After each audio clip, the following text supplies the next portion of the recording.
नमस्कार दोस्तों, स्वागत है किरण की कहानी में। दोस्तों, एक लड़की जिसकी शादी हो गई थी और शादी के बाद वह अपने पति से अलग रहा करती थी। उसकी माँ एक पंडित जी को उसका हाथ दिखाती है और हाथ देखने के बाद जो पंडित होता है वो कहता है कि इसके हाथ में तो अफसर बनने की लकीर ही नहीं है। अब इस बात को सुनने के बाद जो लड़की होती है वह पंडित जी से कहती है कि कोई बात नहीं, अगर मेरे हाथ में अफसर बनने की लकीर नहीं है तो मैं अपने आप मेहनत करके उस लकीर को बना लूंगी। दोस्तों, कौन थी वह लड़की और क्यों वह अफसर बनना चाहती थी? क्या वह अफसर बन पाती है या नहीं बन पाएगी? पूरी कहानी के बारे में जानने के लिए वीडियो को अंत तक जरूर देखें। दोस्तों, यह कहानी है राजस्थान के एक छोटे से गांव की, जो गांव जंगल से सटा हुआ था और उस गांव के अंदर जो लोग थे वह ज्यादा पढ़े लिखे नहीं थे। वह लोग जंगल के अंदर जाकर कुछ सामान लाया करते और उस सामान को मार्केट में बेचकर अपने घर की जीवनचर्या चलाया करते। वह जानवर भी पाला करते हैं, तो जानवरों का काम भी उन्हें करना पड़ता है। उस गांव के अंदर एक स्कूल था जो 10वीं क्लास तक था और उस स्कूल से उस गांव के किसी भी व्यक्ति ने अभी तक 10वीं क्लास पास नहीं की थी। तो उस गांव के अंदर ज़्यादा पढ़े लिखे लोग नहीं हैं। उसी गांव के अंदर एक लड़की रहा करती है जिसका नाम है ममता। ममता जो कि पढ़ने लिखने में काफी ज्यादा होशियार है। वह अपने घर वालों का काम काज में भी हाथ बटाया करती है और जंगल के अंदर से लकड़ियां लाकर, कुछ जड़ी बूटियां लाकर घर वालों को दिया करती है, जिसको वह बाजार में बेचकर कुछ पैसे लाया करते और अपने घर की जीवनचर्या को चलाया करते हैं। धीरे धीरे समय बीतता और समय के साथ साथ जो ममता थी उसने 10वीं क्लास को अच्छे नंबरों से पास कर लिया था। अब गांव के अंदर पहला बच्चा ऐसा था जिसने 10वीं क्लास को अच्छे नंबरों से पास कर लिया था। तो पूरे गांव में उस लड़की का नाम हो जाता है। वह लड़की भी मन ही मन बहुत ज्यादा प्रसन्न होती है कि उसने ऐसा काम कर दिया है जो उसके गांव में आज तक किसी ने नहीं किया था।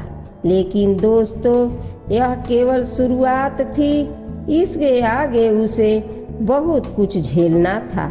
इसके बाद वह अपने पिता से कहती है कि पिताजी, मुझे पढ़ाई करनी है और पढ़ाई करने के लिए मैं पास ही के शहर में जाना चाहती हूँ, क्योंकि उनके गांव से शहर काफी दूर था और वहाँ से अप डाउन करना बड़ा ही मुश्किल था। तो उसके पिता पहले तो उसे मना करते हैं, फिर कहते हैं कि बेटी, जब भी तेरी शादी हो जाएगी और शादी होने के बाद तुझे घर ही बसाना और चूल्हा चौका ही देखना होगा। लेकिन बेटी की जिद करती है, घर की लाडली थी और आज़ादी से घूमने वाली लड़की थी। तो उसके पिता कह देते हैं कि ठीक है बेटी, तू चली जा, तेरे साथ में तेरी माँ चली जाएगी और दोनों मिलकर वहीं पर रहना और अपनी पढ़ाई को आगे करना। उसके बाद वह लड़की पास ही के शहर में चली जाती है और वहां जाकर दोनों माँ बेटी एक घर किराए का लेते हैं किराए के अंदर रहकर जो ममता थी वह अपनी आगे की पढ़ाई को करने लगती है। धीरे धीरे समय बीतता है। समय के साथ साथ जो ममता की माँ थी वह दूसरों के घरों में काम किया करती और काम करने के बाद उसे मकान का किराया और अपनी बेटी का भरण पोषण कर रही थी। उसकी पढ़ाई कंप्लीट हो जाती है, यानी कि 12वीं क्लास उसने कंप्लीट कर ली थी। 12वीं क्लास में उसने काफ़ी अच्छे अंक प्राप्त किए थे। तो इसके बाद जो उसके साथ बच्चे पढ़ा करते थे वह उसको अप्रिशिएट करते हैं और कहते हैं कि तू आगे पढ़, अगर तू आगे पढ़ेगी तो तेरी जिंदगी बहुत ही ज़्यादा आसान हो जाएगी। ममता थी जो वह आगे पढ़ना चाहती है, लेकिन तभी गांव से उसके पिता का बुलावा आता है और दोनों माँ बेटियों को गांव जाना पड़ता है। गांव जाने के बाद उन्हें पता चलता है कि ममता के लिए एक बहुत ही अच्छा रिश्ता आया है और ममता की शादी के लिए उसके पिता बोल रहे हैं। अब इस बात को सुनकर जो ममता थी उसके सारे अरमान बह जाते हैं। वह अपने पिता से रिक्वेस्ट करती है, कहती है कि पिताजी मुझे आगे पढ़ाई करनी है, मैं पढ़ने लिखने में काफ़ी ज़्यादा होशियार हूँ और मैं बहुत आगे तक जा सकती हूँ। लेकिन उसके पिता कहते हैं कि बेटी रिश्ता अच्छा है और तुम्हें इसी से शादी करनी होगी। यानी कि उसके पिता ने एक फाइनल फैसला दे दिया था और कहा था कि तुम्हें इसी लड़के से शादी करनी होगी। इसके बाद ममता भी अपने पिता की बात मान जाती है। उसकी माँ भी उसे समझाती है और वह उस लड़के से शादी कर लेती है। ममता के पिता ने उस लड़के की अच्छी तरह से जांच पड़ताल नहीं की थी और उससे अपनी बेटी की शादी करा दी थी। उसे बताया गया था कि बहुत अच्छा घर है, बहुत अच्छे लोग हैं, उनकी बेटी डॉक्टरी कर रही है, तो वह लोग तुम्हारी बेटी को अच्छी तरह से रखेंगे। ममता की शादी होने के बाद वह अपने पति के घर चली जाती है, लेकिन वहां जाने के बाद उसको हर बात पर प्रताड़ित किया जाता, यानी कि उसके साथ एक नीच व्यक्ति की तरह व्यवहार किया जाता और ना ही उसे घर के अंदर एक सदस्य का दर्जा दिया गया था। घर के सभी लोग उससे घृणा किया करते हैं और जब भी वह कहीं किसी सोफे पर या किसी बेड के ऊपर बैठ जाया करती तो उसे वहां से उठाकर नीचे बिठा दिया जाया करता। कहा करता कि घर की बहू ऐसे ही बैठा करती है और आज के बाद तू सोफे पर नहीं बैठेगी। इस तरह की बातों को सहन करती है और सहन करते हुए कुछ दिन ससुराल के अंदर बीत जाते हैं। वहाँ पर उसको ज़्यादा ही टॉर्चर किया जाता था और जो उसका पति था वह उससे ज़रा भी प्यार नहीं किया करता था, उल्टा उसे बात बात पर पीट दिया करता था। ममता को खाने के लिए भी जब भी कहा जाता था, जब घर के अंदर खाना बच जाए, अगर घर के अंदर खाना नहीं बचा है तो ममता को भूखे पेट ही सोना पड़ता था। अब इन सभी बातों से ममता बहुत ज़्यादा परेशान हो गई थी। अब एक दिन उसके पिता आते हैं उसे मिलने के लिए, तो वह अपने पिता को पूरी घटना बताती है। कहती है कि पिताजी मेरे साथ यहाँ पर बहुत बुरा व्यवहार होता है और मैं इस घर में नहीं रह पाऊंगी। उसके बाद उसके पिता कहते हैं कि ठीक है बेटी, अगर तू इस घर में नहीं रह सकती तो शाम को मैं आऊँगा, शाम को मैं तुझे अपने साथ ले जाऊँगा। इस बात को सुनकर ममता को थोड़ी सी चैन की सांस आती है, लेकिन दोस्तों उसके पिता उसे लेने के लिए नहीं आते हैं। वह शाम को अपने पिता का वेट करती रहती, सो जाती है, लेकिन उसके पिता उसे लेने के लिए नहीं आए थे। धीरे धीरे कुछ समय और बीतता है और कुछ समय बाद ममता की हालत बद से बदतर हो गई थी। देखने से लग रहा था कि मानो उसने बरसों से कुछ खाया नहीं है और उसकी हालत एक सूखे तिनके की भांति हो गई थी। अब यह सभी टॉर्चर ममता से बर्दाश्त नहीं होता और वह अपने आप को इस दुनिया से विदा करने की कोशिश करती है। इसलिए वह कमरे में जाती है और कमरे में जाकर अपने आप को इस दुनिया से विदा करना चाहती है, लेकिन सामने खिड़की खुली हुई थी और खिड़की के दूसरी तरफ उसकी सास बैठी हुई थी। जैसे ही दोनों की आंखें मिलती हैं तो जो सास होती है वह उठकर वहां से चली जाती है। कुछ भी नहीं कहती है, ना ही उसको समझाने की कोशिश करती है और ना ही उसके दुखों को बांटने की कोशिश करती है। इसके बाद जो ममता होती है वह अपने इस फैसले को बदल देती है।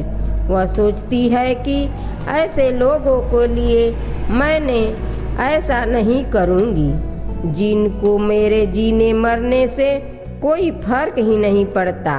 इस बात को सोचकर वह दोबारा से हिम्मत बांधती है और हिम्मत बांधकर एक रात अपने घर से निकल जाती है।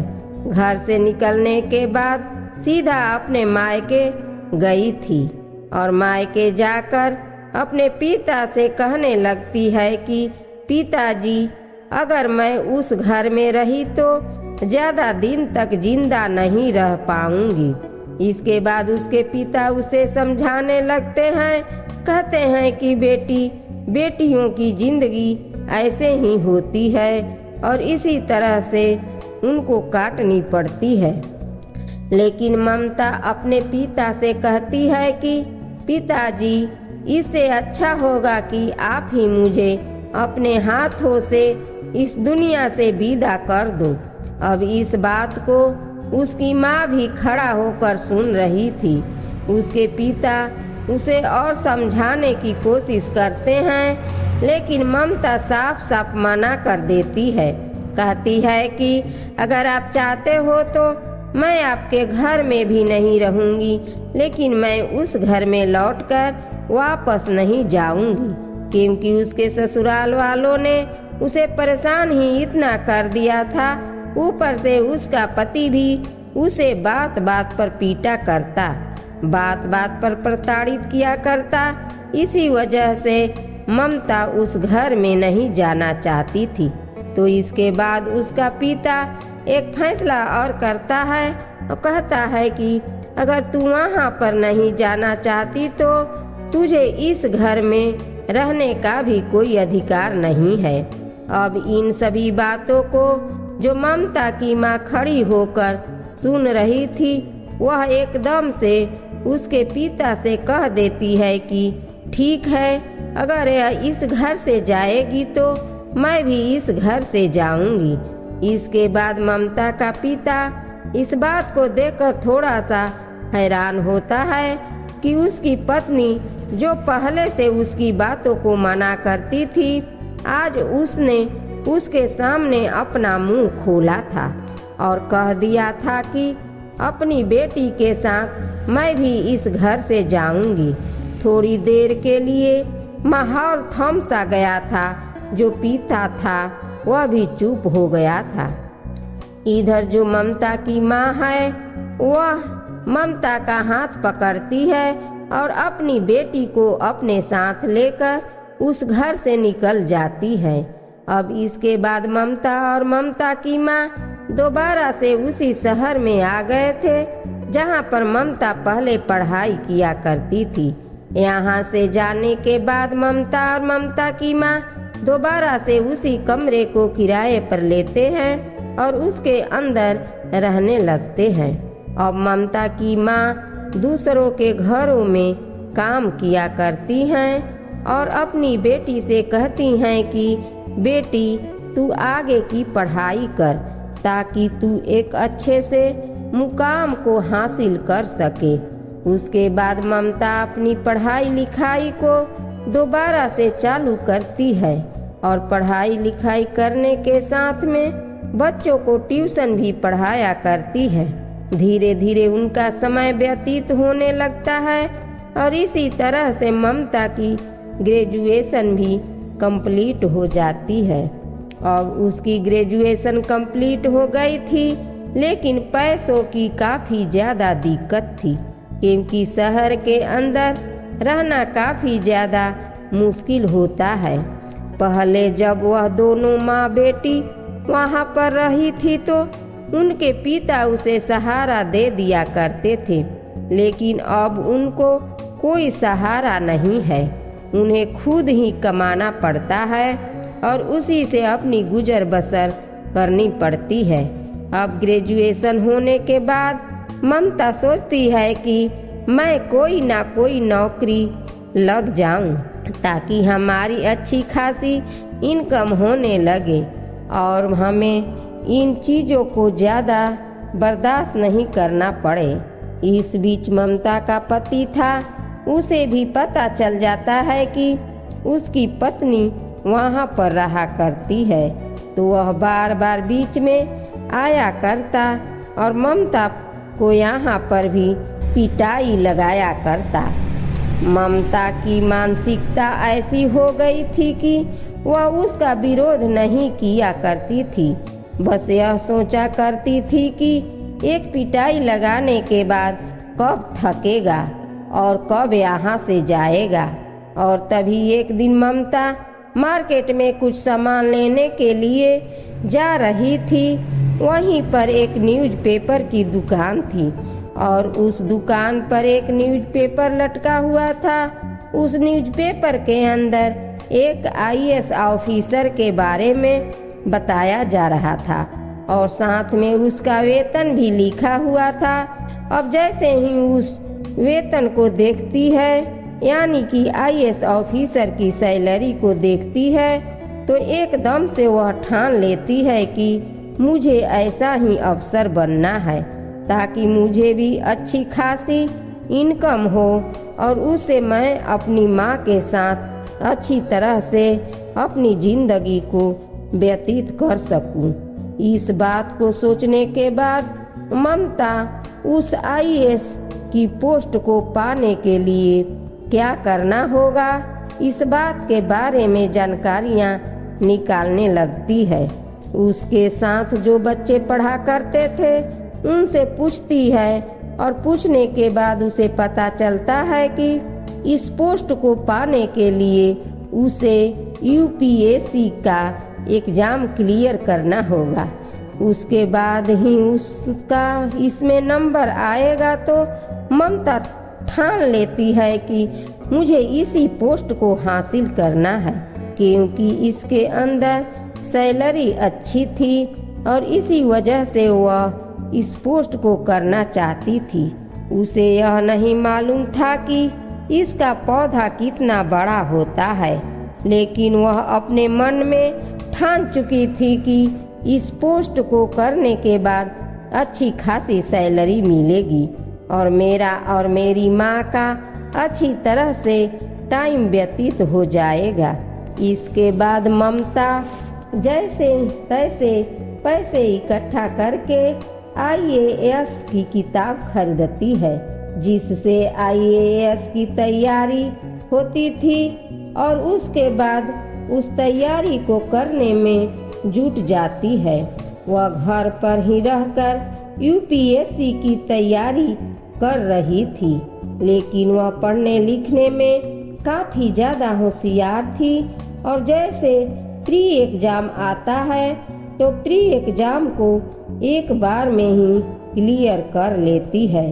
अब प्री उसका क्लियर हो गया था तो क्लियर होने के बाद चारों तरफ से कोचिंग इंस्टीट्यूट थे, उसमें भी उसका नाम हो गया था और इसके बाद उसका सफर थोड़ा सा आसान होना था। इसके बाद कुछ कोचिंग सेंटर वाले उसको अपने कोचिंग सेंटर में पढ़ने के लिए विशेष छूट देते हैं और उसको बिना पैसे के उस कोचिंग सेंटर में एडमिशन मिल जाता है। कोचिंग सेंटर के अंदर से भी बहुत सारे सहायता मिलती है और इसी तरह से जो ममता है वह अपना मेंस भी क्लियर कर लेती है। अब उसका मेंस क्लियर हो गया था। इसके बाद उसे इंटरव्यू देने के लिए जाना था, लेकिन इंटरव्यू देने के लिए उसके पास अच्छी सी ड्रेस नहीं थी। अब पहले तो वह सोचती है कि क्या किया जाए, किस तरह से अच्छे कपड़ों का जुगाड़ किया जाए, लेकिन फिर वह सोचती है कि जैसे हम हैं वैसे ही इंटरव्यू देने के लिए जाएंगे। वह अपनी पुरानी साड़ी को पहनती है और पुरानी साड़ी को पहनकर सीधा इंटरव्यू देने के लिए पहुंच जाती है। जैसे ही ममता का नंबर आता है तो इंटरव्यू जैसे ही उसके कपड़ों को देखता है तो उससे पूछने लगता है कि तुमने ऐसे कपड़े क्यों पहन रखे हैं। उसके बाद वह इंटरव्यू को अपनी पूरी कहानी बताती है, जो भी उसके साथ घटा था और जो कुछ भी उसके साथ फिलहाल घट रहा था।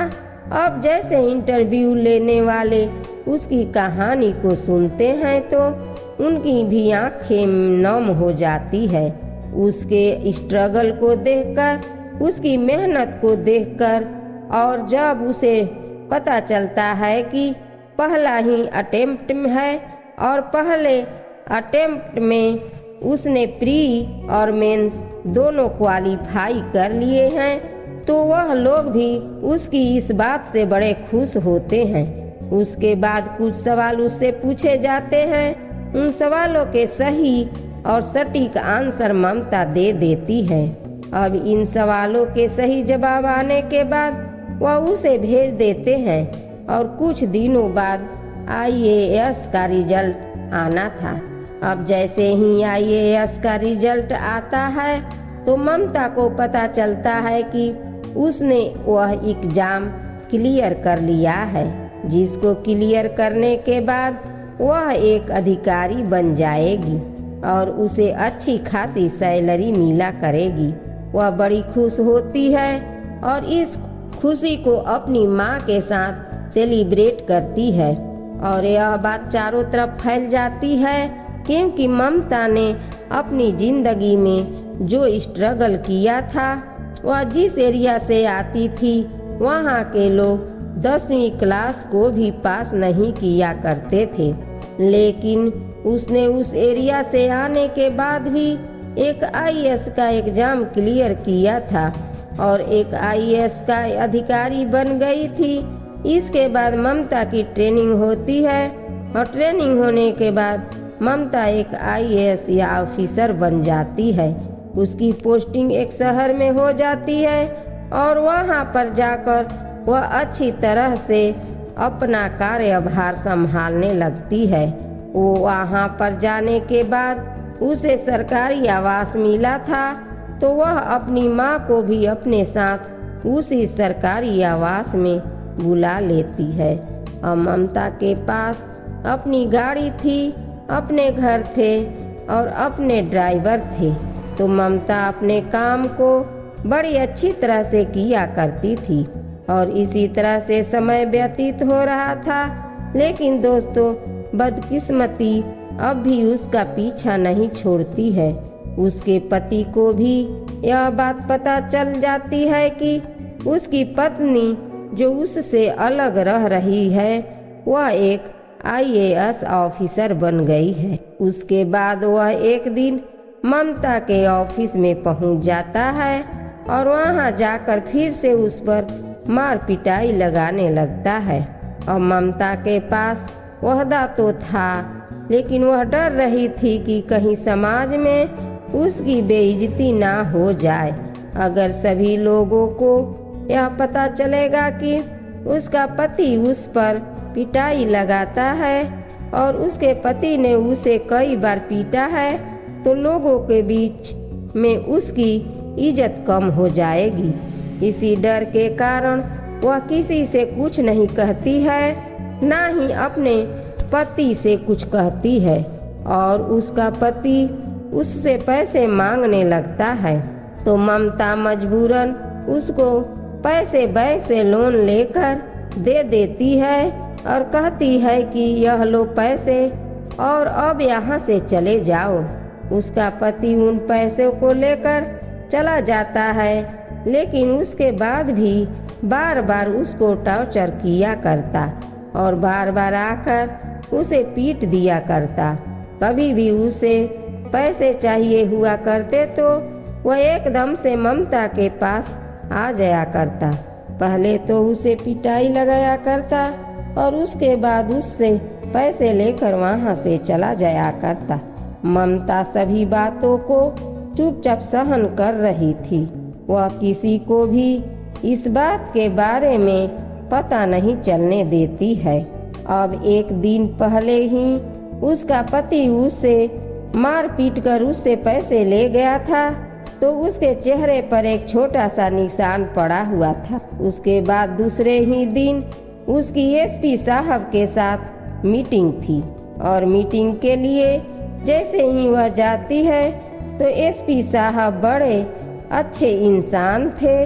वह ममता को देखते हैं तो देखते ही उससे कहते हैं कि यह चेहरे पर क्या हो गया है। उसके बाद ममता उस बात को छुपाते हुए कहती है कि कुछ नहीं साहब, वह ऐसे ही गिर गई थी और मेरे चोट लग गए हैं। लेकिन एसपी साहब उसके हाव भाव से उसे पहचान लेते हैं और कहते हैं कि गिरी हुई चोट का निशान तो नहीं है।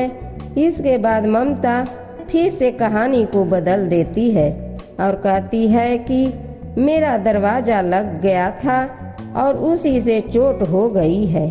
उसके बाद एसपी साहब पूरी तरह से समझ जाते हैं कि मैडम झूठ बोल रही है। वह उससे पूछने लगते हैं और कहते हैं कि मैडम यह बताओ आखिर हुआ क्या है। शायद हो सकता है मैं आपकी कुछ मदद कर सकूं। उसके बाद ममता की आंखों से आंसू निकल पड़ते हैं और वह पूरी बात एसपी साहब को बता देती है। अब एसपी साहब जैसे ही पूरी बात को सुनते हैं तो उनकी आंखों में भी आंसू आ जाते हैं, क्योंकि ममता की कहानी बड़ी दुख भरी थी। और उसको सुनने के बाद एसपी साहब को लगता है कि आखिर यह कैसी औरत है, किस मिट्टी की बनी हुई है, जो इतने सारे जुल्म सहते हुए भी इस मुकाम तक पहुंच गई है। वह एकदम से खड़ा होता है और कहते हैं कि मैडम अब आपको चिंता करने की जरूरत नहीं है। आगे से अगर आपका पति आपके साथ ऐसा व्यवहार करे तो आप बेझिझक मुझे फोन कर सकती हो। तभी ममता कहती है कि अगर मैं ऐसा करूंगी तो चारों तरफ मेरी बदनामी हो जाएगी और इसी वजह से आज तक मैंने उससे कुछ नहीं कहा है। एसपी साहब उससे कहते हैं कि ऐसा कुछ भी नहीं होगा जैसा आप सोच रही हो। आपका जीवन और भी ज़्यादा बेहतर हो जाएगा, इस बात की मैं गारंटी लेता हूँ। उसके बाद जो ममता है वह एक दिन अपने बंगले पर बैठी हुई थी, तभी उसके पति का फोन आता है और वह उससे पैसे के लिए कहने लगता है। लेकिन इस बार ममता उसे मना कर देती है और एसपी साहब के पास फोन कर देती है। इसके बाद उसका पति आता है और आने के बाद उसे पिटाई लगाने लगता है। वह उसके बालों को पकड़कर कभी जमीन पे पटकता है उसके बाद दीवार में मारता है और मुक्के मारकर लात मारकर सब तरह से उसकी अच्छी तरह से पिटाई करता है। लेकिन ममता इस बार उससे मना कर रही थी, कह रही थी कि मैं तुम्हें पैसे नहीं दूंगी।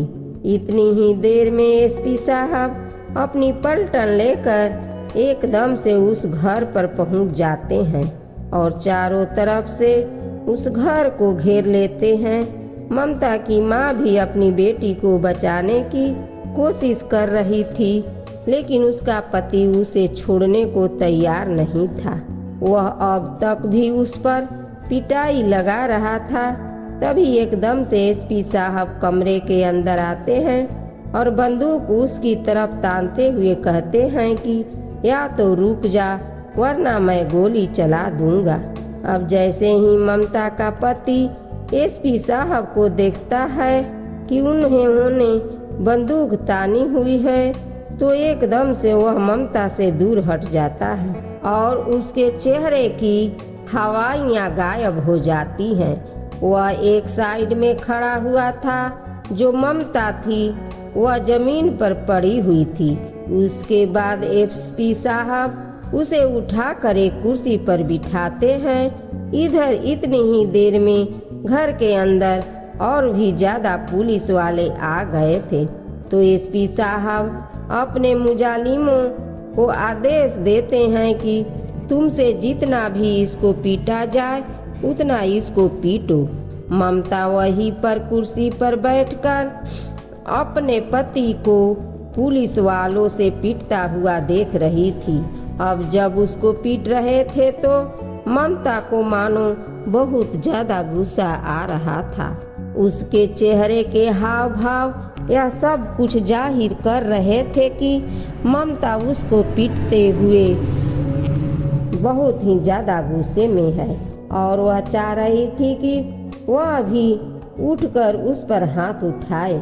इसके बाद उसकी अच्छी तरह से पिटाई करने के बाद जो एसपी साहब हैं उसको पकड़कर हवालात में बंद कर देते हैं और दूसरे ही दिन ममता को लेकर कोर्ट में पहुंच जाते हैं। वहां पर जज साहब के सामने ममता के पति को भी पेश किया जाता है और ममता को दिखाकर बताया जाता है कि पूरी कहानी जो आज तक उसके साथ घटती आई थी। जज साहब जैसे ही ममता को देखते हैं कि एक आईएएस ऑफिसर का इतना बुरा हाल है तो वह सोचने लगते हैं कि अगर इनका इतना बुरा हाल है तो आम इंसान पर क्या बीती होगी। इस बात को सोचते हुए वह उसी दिन ममता का तलाक उसके पति से करा देते हैं और उसके पति को हिदायत देते हैं कि आज के बाद अगर तुम ममता के आसपास भी दिखाई दिए तो तुमको पकड़ लिया जाएगा और उम्र कैद की सजा कर दी जाएगी। इसके बाद ममता जज साहब और एसपी साहब का बहुत बहुत धन्यवाद करती है और अपने आप को इस नर्क से बाहर निकालती है। और ममता के बारे में उसके पिता को भी पता चल गया था क्योंकि उसके पति ने जाकर उसके पिता को पूरी बात बता दी थी। और ममता के पति से तो कुछ नहीं कह पाता है, लेकिन मन के अंदर अपनी बेटी के प्रति बहुत ही ज्यादा सम्मान उसके अंदर जाग जाता है। लेकिन वह अपनी बेटी के पास नहीं जा सकता क्योंकि उसने कभी उसे अपने घर में नहीं रहने दिया था। इसके बाद वह दिन एक दिन दोनों माँ बेटी फैसला करती हैं कि वह अपने गांव जाएंगी और अपने पिता से मिलकर आएंगी। दोनों माँ बेटी सरकारी गाड़ी में बैठती हैं और वहां से सीधा अपने गांव पहुंच जाती हैं। गांव जाने के बाद जैसे ही पिता अपनी बेटी को देखता है कि वह बहुत बड़ी अधिकारी बन गई है, उसके साथ एक गाड़ी है और गाड़ी में ड्राइवर भी है और एक गनमैन भी है उसके साथ, तो वह देखकर बड़ा ही फक्र महसूस करता है। और गांव के अंदर जैसे ममता आई थी तो सभी लोगों में उसकी वाहवाही होती है।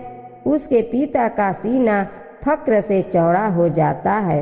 वह आने के बाद अपनी बेटी से माफ़ी मांगने लगता है, लेकिन बेटी तभी अपने पिता को एकदम से गले से लगा लेती है और कहती है कि पिताजी, शायद आप मेरे साथ ऐसा नहीं करते तो यह सब कुछ नहीं हो पाता।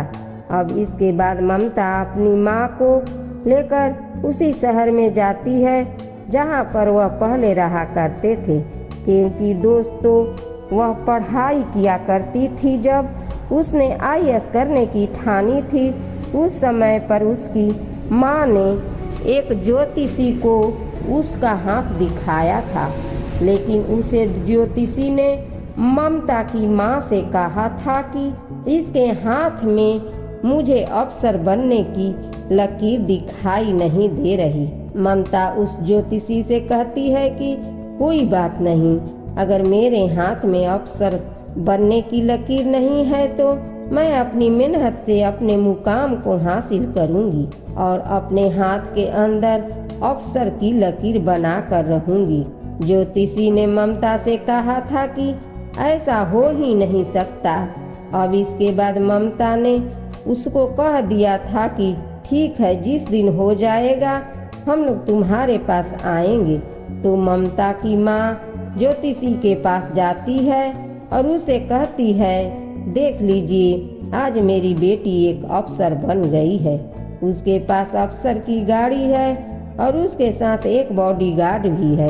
अब ज्योतिषी ममता को देखने के बाद कहता है कि मेहनत से सब कुछ किया जा सकता है, जो तुमने करके दिखाया है। दोस्तों, यह थी कहानी ममता की जिंदगी की, जिसमें बहुत ही कुछ झेला और झेलने के बाद भी इतने अच्छे मुकाम को हासिल किया। अब क्या कहना चाहते हो ममता के बारे में? आप क्या कहना चाहते हो ममता की माँ के बारे में? अब क्या कहना चाहते हैं ममता के पति के बारे में? आपकी जो भी राय है कमेंट बॉक्स में लिख सकते हैं, लोगों के साथ शेयर कर सकते हो। दोस्तों, अगर वीडियो अच्छा लगा तो वीडियो को लाइक और चैनल को सब्सक्राइब जरूर करें। बाकी इन कहानियों को सुनाने का उद्देश्य किसी को परेशान करना बिल्कुल भी नहीं है। यह कहानी आपको इसलिए सुनाई जाती है ताकि आप लोग इन कहानियों में से कुछ ना कुछ सीख सको और अपने जीवन में उस चीज को अप्लाई कर सको। बाकी मिलते हैं किसी अगली वीडियो में नए टॉपिक के साथ। तब तक के लिए जय हिंद, जय भारत। आप सभी लोगों का बहुत बहुत धन्यवाद।